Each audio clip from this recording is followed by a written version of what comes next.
I have been working in the fields since I was a kid, harvesting different crops. I heard about Immokalee back in Mexico. People were talking about if you go to Immokalee, you are gonna earn $70 a day. And that was just a flat out lie of recruiters trying to just bring people with those false pretenses. Working in the fields, it's mainly Latino workers and Haitian workers.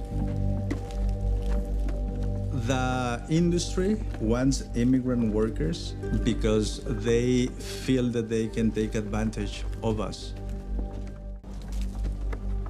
In Immokalee, at the height of the pandemic, state government did absolutely nothing to protect these workers. In fact, the state government in Florida even prevented contact tracing because if they found people who had COVID, they'd have to remove them from the workforce. The idea was, let's not know who's sick and get as much harvested as possible. You know, we're feeding the country, so our work is essential. But we as people were treated as disposable.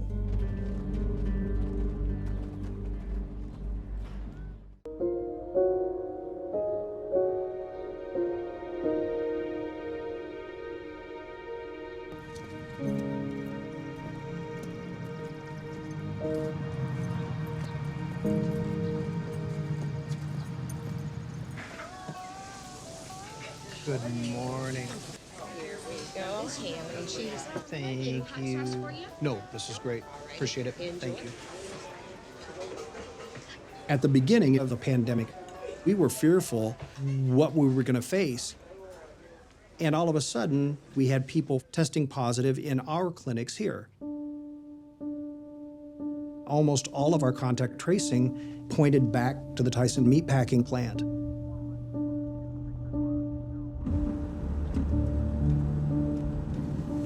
So this is the Tyson plant.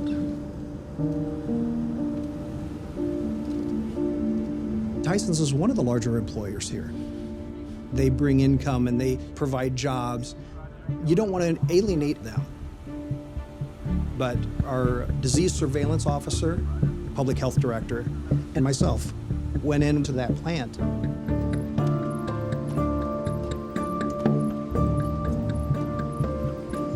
We saw people working elbow to elbow and reaching over the top of each other, and no masks, no regulation, no real concerted policy on how to protect each other. And then we're hearing from people that, you know, they're stepping back off the line, puking on the floor, going right back to work. We walked out of there, all of us just going, oh my God, this is horrible. We are in so much trouble. By the end of the month, they had 1,300 positives out of 2,500 employees. And then it started to seep out of the plant into our community. You know, we had exponential increases in the numbers of deaths by day, not by week, not by month, but by day. We wanted the 10 to 14 day shutdown of the plant, but Tyson made it very clear to us that it just wasn't going to happen.